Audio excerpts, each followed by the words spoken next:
Hey, let's get it in with two ski geeks and boy, will call.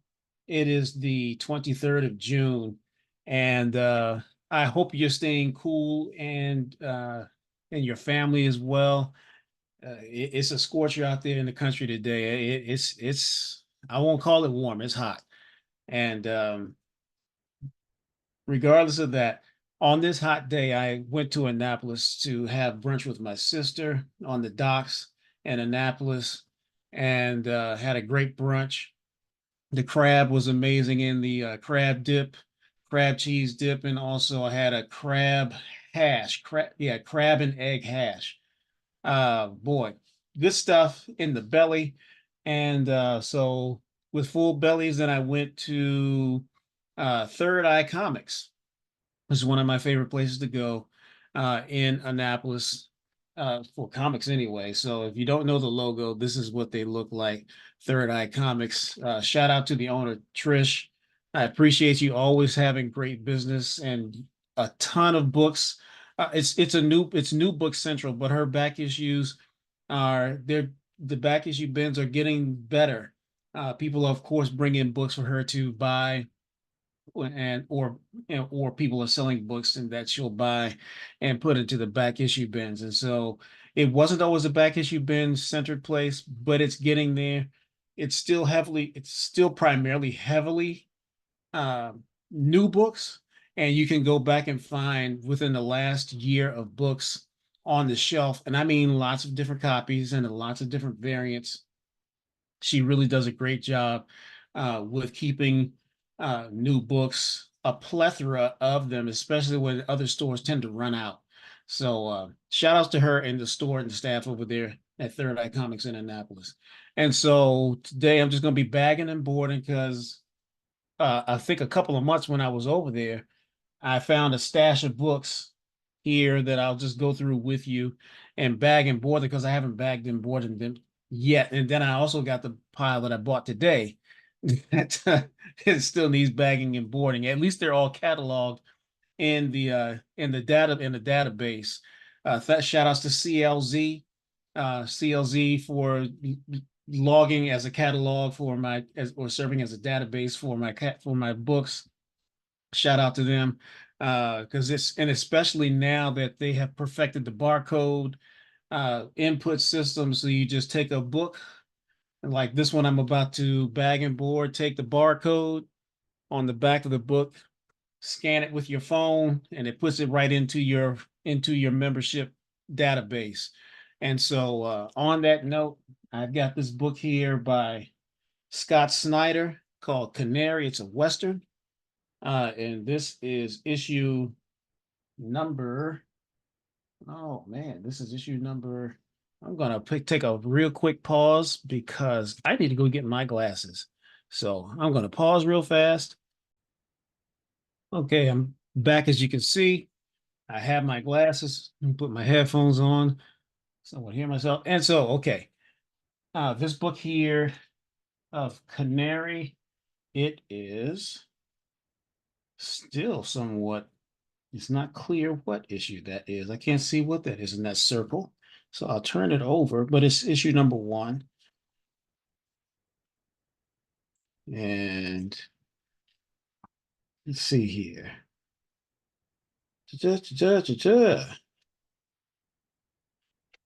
Yeah, I think it's issue number one. But it is not clear because if you can't see this, I don't know if you can see and make out what the hell that is because I can't make out what the hell it is. And there it is. So what's in that circle? I can't tell. So it's not just me and my damn glasses. Anyway, besides wasting your time, let's get up to putting this in a bag and board. Got my bag. I got my board here. Got my bags over here as well. And get busy doing this. I will put some eyes on this. Dan Panosian is the artist on this book, and it looks pretty good. Uh, Comic books and westerns have, of course, gone back for I don't know how long as long as westerns have been out, and so I haven't always been the biggest fan of Westerns, but some of them I have enjoyed over the years. And of course, then some of them end up being precursors for other books like Ghostwriter, uh, where that ended up being, and this board is too big for this bag. And it's supposed to be, it's almost like it's a silver age board. So what I'm going to do is put that one to the side. And fortunately, I do have a pack of current boards. And I got my knife here, so we're gonna make this quick. Do some surgery on this pack of boards. Open, get a board that will fit this bag and get moving again. So anyway, talking about Westerns, yeah, some of them turned into, other things they merge into, as I said, like Ghost Rider. The first Ghost Rider was a cowboy and then ended up turning into the Ghost Rider, the motorcycle rider, Johnny Blaze. So you never know what these characters are gonna merge into in different incarnations. And so Canary. And then we've got another book here, Spectacular Spider-Man. And of course, you can see that is issue number 1. And that's easy to see. Miles and Peter Parker's versions of Spider-Man are on the cover. And I haven't read this one yet, and I'm not sure. This is a variant cover. This is not the regular cover. And I'm not quite sure who the artist is on it, but I can look inside very, very quickly. Oh man, the art inside is gorgeous. Great splash page. Gorgeous splash page. Man. It's like they're squaring off against the jackal. And if I can get to the first page, it looks almost stuck. Yeah. Another great entry page with 2 of them. Yeah, this is nice. Um, okay. Cover artist. So this might be Sean Galloway and David Marquez on the variant cover. Yep, Galloway Marquez. Yep. So yeah, great cover from those two. And I'm gonna like pull out a little plethora of boards here from the pile. And forgive me for knocking the camera. So let's try this here. You gonna stay still? You're gonna stay still. All right. I got this. I'll tape these up and close them later on, but I don't want to waste your time with the taping part today. I can tape these once I finish with the show. And then today, and I'm sorry, the last time I was there, uh picked up this Spider Punk from the latest version of Spider Punk #2, The Arms Race. This is volume 2 of Spider Punk on his own run. The first one was just called Spider Punk, and this volume 2 is Arms Race. And what's cool today at Third Eye, I picked up a little short box that had the Spider Punk design on the box, the short box. As you know, some of the short boxes have comic book characters on them. And so I picked up a Spider Punk short box, and it was really cool having that Takashi Okazaki design on the short box of Spider Punk. It's just a great rendering of Spider Punk, and Takashi Okazaki always does a wonderful job on Spider Punk, and then he does a great job on a lot of different things. Especially, I love his covering of Yoda for Star Wars books. His version of Yoda is just always on point. And so I realized today that I'm missing, speaking of Yoda, uh, a Star Wars High Republic, this latest volume, number I think it's uh Shadows of the, oh man, it'll come to me in a second. So I just picked up and boarded Ultimate Spider-Man number 3.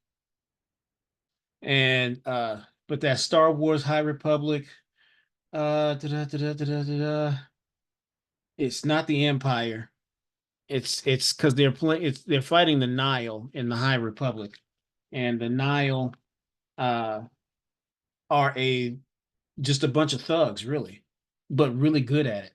And they're kicking the Jedi's hind parts very thoroughly in 4 different books. And so, yeah, and 4 different novels. Uh, Marcion Rowe is the villain, is the chief villain in the High Republic, and he is given the Jedi all kinds of fits and has killed a bunch of them. And so it's a really good story, and but I don't have number 1 out of that run. I've got to fix that. And Takashi Okazaki does a number 1 variant with Yoda on the cover. And so this is, as we talked about from the last show 2 weeks ago, Fantastic Four. This is number 16 from the latest run. This is like and I think it's like my 4th copy of this book. I believe I've gone overboard on getting this run, but I love the covers that Alex Ross is doing on those books. He is just Alex Ross is he of course he's a master of painting, and so and I really appreciate his love of the Fantastic Four, and it comes through in every single cover that he's doing on this latest volume. I think it's volume 7 of the Fantastic Four, but he is just doing a wonderful, wonderful job. This is Mandalorian number 7.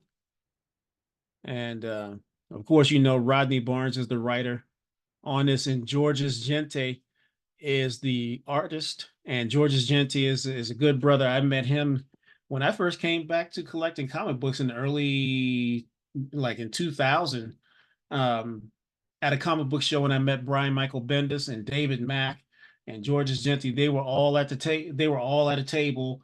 I got all their autographs on books like Daredevil books, and Georges Genti, I got his autograph on a Bishop book, and because he was a primary artist on the Bishop solo book at the time, and so he's always been around. He's always, if you go to some of the local shows in Atlanta, local comic book shows in Atlanta, Georges Genti is usually there signing books. Very kind, good brother.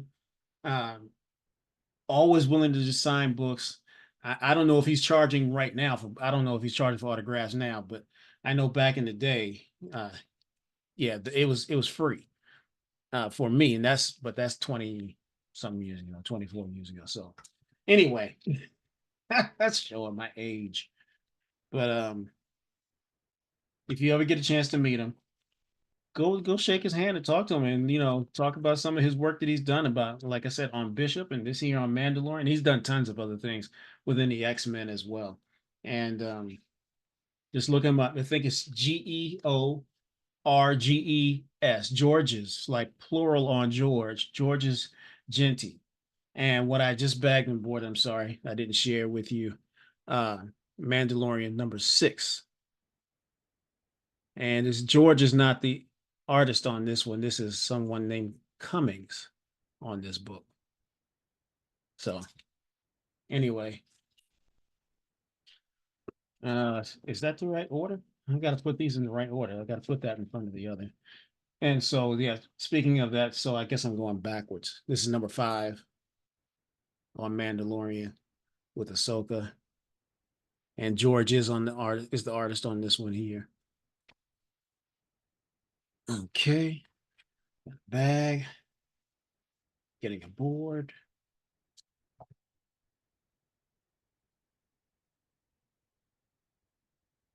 And but yeah, I had a good time down at Third Eye today.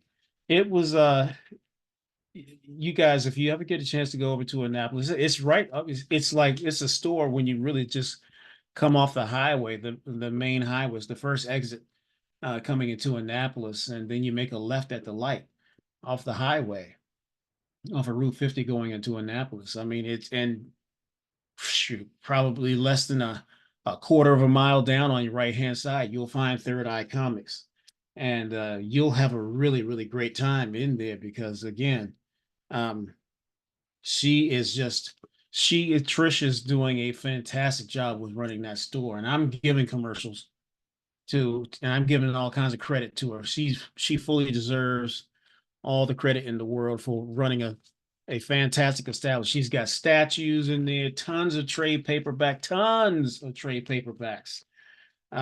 in there. And you'll really enjoy yourself. If it's something of the newer last 10, 15 years, because that's how long she's been there, but it's been about somewhere between 10 to 15 years. Maybe not at that location, but she's been around for about 10 to 15 years with Third Eye. Um, you can find pretty much what you want. Mandalorian number 4. And Cummings is back. So George and Cummings must be doing one, I guess interspersing their writing. I'm sorry, their artwork between George and whoever Cummings is. So that's number 4. Okay, that 5. And speaking of Takashi Okazaki, and so as I said, he is a bad man. Here we go. Star Wars Visions number 1. Takashi's name is at the very tip top. Uh, his artwork is just glorious. I love the heavy inks that he gives and devotes to the artwork. Um, and we've mentioned him many times because he does like Afro Samurai, and of course he does Spider Punk and um, oh the cartoon on Max, the nighttime cartoon Ninja Kamui. Yeah, he's one of the main producers on Ninja Kamui on Max. Violent cartoon, but good, so good. Um, yeah, he's one of the main producers on that cartoon as well. So do yourself a favor, as I say all the time, you know, get yourself some of this Takashi Okazaki goodness on your eyeballs and into your collection. All right, so the next one is from the Spider-Man Gang War series that ended about probably about 2 months ago. Spider-Man Gang War number 42. And yeah.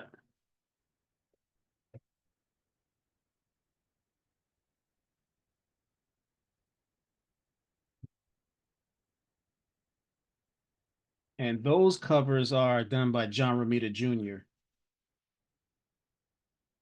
These A covers there, the regular cover, the A covers. Zeb Wells. Zeb Wells is the writer.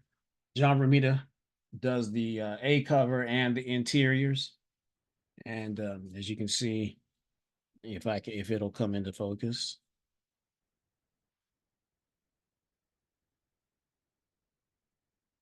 there it goes. And then we've got number 43.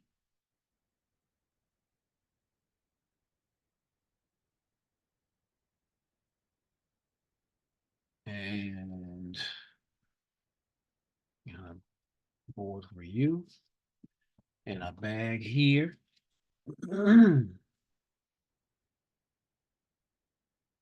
I love that, these that throwback. And it's, of course, it goes across every single comic book. If you're doing a team fight, the how they square off against each other. I love that how you have the opponents facing off on each other. on that cover. That's just one of those old time opposition forces or about to go to a fight and knuckle down. And then the worst part about it, sometimes you get those covers and you read the book and they don't even fight. Like, dude, why you trick me? that's the one they kill. When they do that, just like, don't do that. Don't put something on the cover and not have it in the book. It's too funny. Number 44.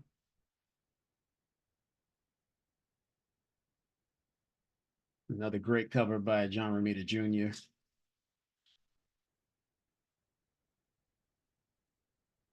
Number 45. It's another gorgeous cover by Romita Jr. You see the JR at the bottom. And yeah, it's fun to this is such a fun hobby to get a chance to follow the careers of these artists and writers. Zeb Wells has been around for a while. I didn't read some of his early stuff, but his run currently on Amazing Spider-Man is pretty good. And I think I want to say, and don't quote me on this, and don't shoot the messenger on this one because I might be wrong, but I recall I think did he do some work on the Hulk? This is it is like in the early parts, but I can't and don't nail me to the cross on that one because I might be inaccurate. Uh, but I like I said, I didn't read a lot. I didn't read a lot of his early stuff, but obviously he's come a long way with Marvel entrusting him to do a long run because I think he's 50 issues in on Amazing Spider-Man because it's on number 50 now. So this book here is a Spider-Verse Weapon 8, some type of version looks like Cyclops as Weapon 8. And I've not read this one at all. And this is a second print. This is not a first print on the book. As you see, second print down in the bottom left corner. Bottom left corner. Da, da, da, and next one on the staying with the Spider-Verse. Number 3. Da, da, da. We've got this one here. Star Spider is a new, I guess, a new version of a Spider-Man in the Spider-Verse is. I guess he is a traveling through the universe spider. I don't know what the hell I have no idea what the hell he's connecting to with his web in the middle of space, but okay. We got a jetpack spider or something like that because I can't figure out what in the devil he is aiming his web on in the middle of space. That one right there, that concept mystifies me. But anyway, going back to Canary, I swear it must be a bad print job, or my eyes really suck. So this one is number 1 on Canary. This one I can read. Number 1 on Canary. I don't know what the hell that is. If y'all can read that, God bless you, because I can't read that for nothing. Yeah, I don't know what the hell that means. So bless you if you can read it, because I can't. But I'm glad at least for issue number 1, I can read that one. Good God. It might be a printing problem there, but I don't know what the devil that is. And it might be number 3. Let me go back and look at this. Back at this. Yeah. So that other one is issue number 3. I looked at the barcode and it says 311 on the back. On the yellow one that I can't quite discern. It's 311, and this is 141. So this is that was number one, and the other one is number three. And while I was there that time at Third Eye, uh, I was talking to my best friend about not John, not John Michael, but I have a few friends named John who are my best friends. So I'll call him John H. And it's been a long time since he's read comic books. So I was uh bought him a few trade paperbacks, and one of the ones I bought for myself because I already have the comics, but I don't want to touch them. I'm going to read this Nita Hall's Nightmare blog by Rodney Barnes. This is volume one. I bought that for myself, and then volume two, I also bought it right here. So I can't wait to get this into my brain and read those. And I'm almost done, y'all. So this is gonna be a short show. This is what I bought. It was already bagged and board. It was a priced or a rare variant on Ultimate Spider-Man number 3. I paid up for it from Third Eye, and so I liked this cover and I wanted to buy it from Third Eye. And this is a book I did buy today from the new publisher called Distillery here. Distiller is a new publisher. And as you can see, the writer and the artist are Brian Azzarello and Eduardo Rizzo. And if you're unfamiliar with those cats, read 100 Bullets, the series called 100 Bullets by DC Vertigo during the early 2000s. It was a 100-issue run that Azzarello and Eduardo Rizzo did. Brutal. It was by gang warfare and like the mob. But it was so good. It was so good. And I love this cover on it. And I know I don't believe that Eduardo Rizzo did the cover, but looking at the artwork, Distillery being a new publisher, all their books are somewhat oversized because, as you can see, in comparison to a comic book, it's a bigger book compared to a comic book. So it's like magazine size. It's thin-ish, but you're gonna pay up for it. It's like $9 per issue, but it's gorgeous. Um, Eduardo Rizzo is he's gone beyond just the just coloring by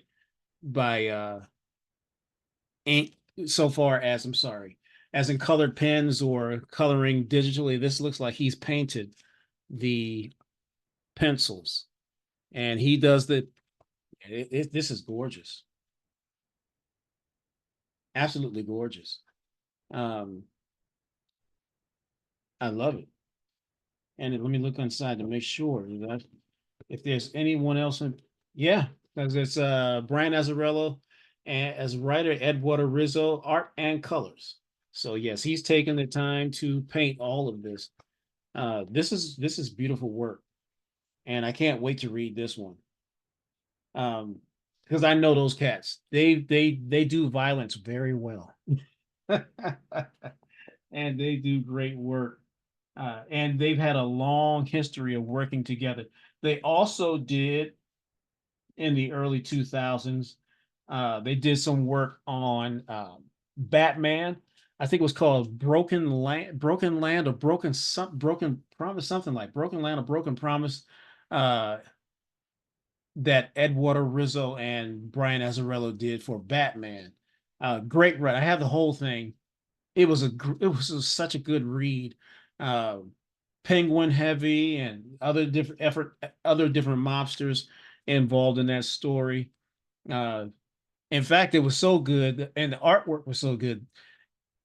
There was a piece. There was a rendering of Batman when he was just like broken and almost crying. That I thought at that time, and I still might do it. I don't have tattoos, but if I was going to get a tattoo of Batman, that would be the one that I would get. That picture that Eduardo Rizzo did of Batman in that series is just sickeningly good. Um, all right, so I'm going to get ready to wrap up pretty quickly. Let's see here. Just continuing in the vein of the books that I did last show, which was Fantastic Four, and I showed you a bunch of my volume one books, and I got a text from one of my boys, Ron. He was asking how far am I to, or how close am I to collecting um, issues 1 through 100 of Fantastic Four. Well, I can say 1 through 20. I only have number 20. Uh, because issues 1 through 20, those books are sky high, especially if in decent shape. But even in bad shape, uh, yeah, they're not cheap. You're gonna pay probably $400 or $500 or more for issues 1 through 20. But anyway, not to delay the point, but I bought this one here, number 45, the introduction to the Inhumans. Besides besides Medusa. Medusa was the first Inhuman um to be introduced into the Fantastic Four, into the Marvel universe. And she was a part of the Frightful Four. And I think it was like issue number 22 or 23, something like that, when the Frightful Four first came about. Uh, that was the first Inhuman, but she was not necessarily known as, the Inhumans. But this is the first appearance of the Inhumans in Marvel Universe and Fantastic Four number 45. As I said before in the previous show about the Fantastic Four, they introduced so many different things and characters and whatever. Um, like this one here with the cocoon and the power of him, and him is Adam Warlock. So this was the precursor and the introduction of Adam Warlock to the Marvel universe via the Fantastic Four. As I said, don't sleep on the Fantastic Four. People think it's corny. Let me tell you, these stories, these intro stories were so good. And the Marvel universe that we know owes a great deal of thanks to the Fantastic Four. So don't be light on the Fantastic Four. Here is where's my other one? I was trying to show something. I know I thought I had. I don't know where I put it. Anyway, I thought I put it. I'm not gonna bust my vein. Number 74. This is a hot book. And see, I paid $40 for it back then. I probably got a discount for it. And it's in great shape on this number 74. This this cover here. Besides the nasty crease in the front that breaks the color here, as you can see that color break, but otherwise it's in great shape. I hate it has the color break there, but otherwise it's in gorgeous shape. And here's another hot book from that run, and it's out of order. I apologize for it being out of order. Number 72, another great cover. As you see, I didn't pay much for it either. I was buying these books when no one was paying attention to the Fantastic Four. Because people tend to hate the Fantastic Four for some reason or another, but I love them. And the Watcher, and who first came about in Fantastic Four number 13 was the introduction to the universe of Marvel. Was issue number 13 of Fantastic Four with the Red Ghost, um, and the Watcher. That's a book I can't wait to get my hands on one of these years. And then finally, God dog it, I don't know where I put that other book, because I surely meant to show it with this pile here. Um, Number 75. And so I'm gonna wrap it up here, especially since I can't find the daggone book that I wanted to show you. And I'm pissed off. And so my friends who received a text from me this past week regarding Fantastic Four number 55. It's a fight between the Thing and the Silver Surfer. I don't know where I put it, because I swear I could have sworn I put it with the purpose of having to show it today. but I cannot find where I put it. It's anyway. Um, oh, maybe it's here.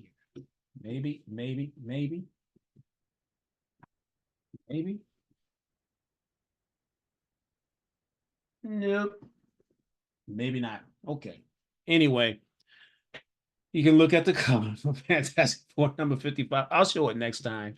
And I just want to say thank you for joining Two Ski Geeks. Give us a thumbs up. I appreciate you taking the time to bag and board. I hope you incentivize you to sit down with me and bag and board with me. I didn't have a beer today. Well, actually, I did, but I finished it before the show. And since it's work tomorrow, I don't want to drink too much. So, regardless of that, thanks. Please like and subscribe to our show. Uh, Thanks for getting your geek on with Two Ski Geeks. I'm your boy Will Call, and we'll holler at you later. Peace.